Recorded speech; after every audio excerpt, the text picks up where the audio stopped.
number is n plus 1 by 2. The average of n consecutive natural number is n plus 1 by 2. তাহলে the average of 50 consecutive natural number কি হবে? 50 plus 1 by 2 সমান 51 by 2. এখানে কি দেওয়া আছে দেখো, the number is x, তাহলে 51 by 2 সমান x।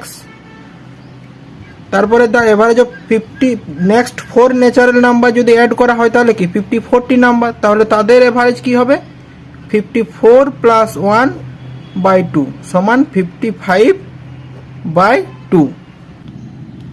তাহলে কি হচ্ছে 55 বাই 2, তাহলে 55 বাই 2 মানে কি 51 প্লাস 4 বাই 2 মানে কি 51 বাই 2 প্লাস 4 বাই 2।